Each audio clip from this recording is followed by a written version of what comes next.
اب داتا صاحب رحمۃ اللہ تعالی علیہ کے پیر و مرشد نے جب حکم ارشاد فرمایا تو آپ غزنی سے جلاب وہاں سے ہوتے ہوئے جب آپ لاہور پہنچے تو لاہور پہنچ کر آپ نے دین کی تبلیغ کا کام شروع فرمایا۔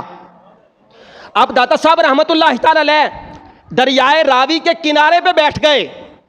جب امام حضرت داتا صاحب رحمۃ اللہ تعالی علیہ راوی کے کنارے پہ بیٹھے تو فرمایا کہ عجیب حال تھا، کھانے پینے کی اشیاء بھی میسر نہیں تھیں۔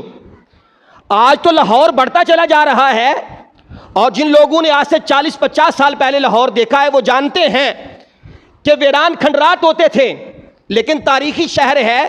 داتا صاحب بیٹھ گئے، ایک خاتون جو تھی وہ دودھ دو کر اپنے جانوروں کا ایک جوگی کو دینے کے لیے جا رہی تھی، جس کا نام راجو تھا، رائے، بہت بڑا جادوگر تھا۔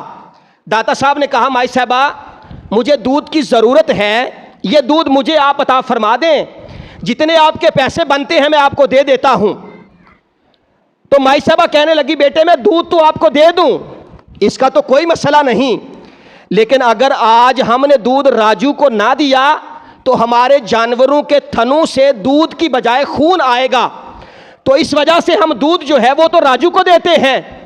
آپ نے فرمایا مائی صاحبہ آپ دودھ دے جائیں، آپ کا انشاءاللہ دودھ بڑھ جائے گا، اتنا بڑھے گا کہ آپ کے گھر کے برتن ختم ہو جائیں گے، دودھ ختم نہیں ہوگا۔ مائی صاحبہ نے اللہ کا نام لیا اور دودھ دے کے چلی گئیں۔ جب گھر گئیں تو جا کے انہی جانوروں کے تھنوں سے دودھ دھونا شروع کیا۔ اب دودھ بڑھتا ہی چلا جا رہا ہے، گھر کے سارے برتن بھر گئے، ابھی بھی دودھ باقی ہے۔ اب یہاں کوئی کہہ سکتا ہے کہ یہ تو بھائی ایک کہانی ہے، یہ تو ایک واقعہ ہے، جو بندہ نہیں مانتا اس کے لیے دلیل کوئی کام نہیں کرتی۔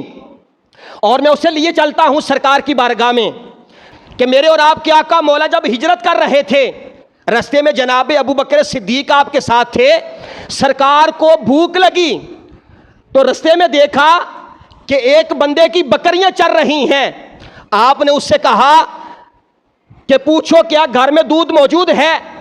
جب آپ وہاں گئے پوچھا کہ دودھ موجود ہے، یہ حضرت معبد کی بکریاں تھیں اور ان کی والدہ ام معبد وہ گھر میں موجود تھیں، اور کہا کہ بکریوں میں دودھ ہی نہیں ہے۔ تو آپ نے فرمایا بکری آپ دے دیں، دودھ ہم دو لیتے ہیں۔ جب میرے اور آپ کے آقا مولا نے بکری کو منگوایا، دست رحمت اس پہ رکھا، تو جو بکری دودھ کا ایک گھونٹ نہیں دیتی تھی، اتنا دودھ دیا کہ ام معبد کے گھر کے سارے برتن بھر گئے۔ میرے آقا نے بھی دودھ سیر ہو کے پیا، جناب ابو بکر نے بھی سیر ہو کے پیا، اور وہ دودھ ایک بکری کا ختم نہیں ہوا۔ اگر میرے آقا کسی بکری کے اوپر ہاتھ رکھیں تو اللہ تعالیٰ دودھ کی فراوانی فرما دیتا ہے، اور اگر میرے آقا کا کوئی امتی 1400 سال بعد کسی خشک بکری پہ ہاتھ رکھے تو اللہ تعالیٰ دودھ جاری فرما سکتا ہے، وہ جاری کر سکتا ہے۔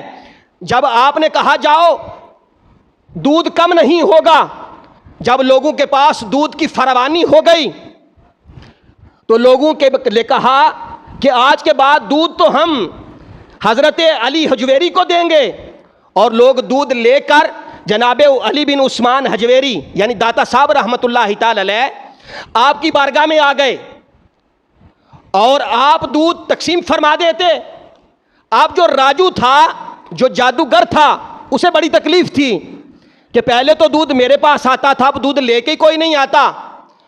وہ سرکار کی بارگاہ میں حاضر ہو گیا، کہنے لگا کہ دودھ میرے پاس آتا تھا، اب دودھ آپ کے پاس آتا ہے، میرے ساتھ مقابلہ کرو۔ تو حضرت داتا صاحب فرمانے لگے کہ راجو میں تو اللہ کا ایک عاجز بندہ ہوں، میں تو اللہ کی عبادت کرتا ہوں، تیرے پاس اگر کوئی فن ہے تو وہ مجھے دکھا۔ اب راجو جو تھا وہ اپنے علم کے بل بوتے پہ ہوا میں اڑنا شروع کر دیا، اور اوپر جا کر کہتا ہے کہ اگر آپ سچے ہیں تو آئے میرا مقابلہ کریں۔ وہ بھی اللہ والے تھے، جب اللہ کے بندے اپنی ذات کو اللہ کی صفات میں غرق کر دیتے ہیں تو پھر وہ اللہ پر قسم بھی اٹھا لے تو اللہ ان کی بات کو رد نہیں فرماتا۔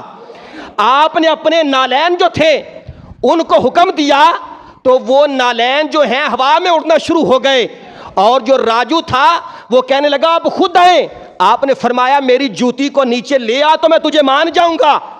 اب وہ آپ کے جوتے کو بھی نیچے نہ لا سکا. جب نیچے اترا تو آپ کے قدم پکڑ لیے اور قدم پکڑ کر کہنے لگا حضرت مجھے کلمہ پڑھائیں اور کلمہ پڑھا کر اپنے دین میں شامل فرما لیں. اب حضرت داتا صاحب رحمۃ اللہ تعالی علیہ نے کلمہ پڑھایا اور وہ شیخ ہندی کے نام سے مشہور ہوا. آج بھی داتا صاحب کے سارے معاملات جو ہیں انتظامات وہ شیخ ہندی کی اولاد آج تک بھی کرتی آ رہی ہے.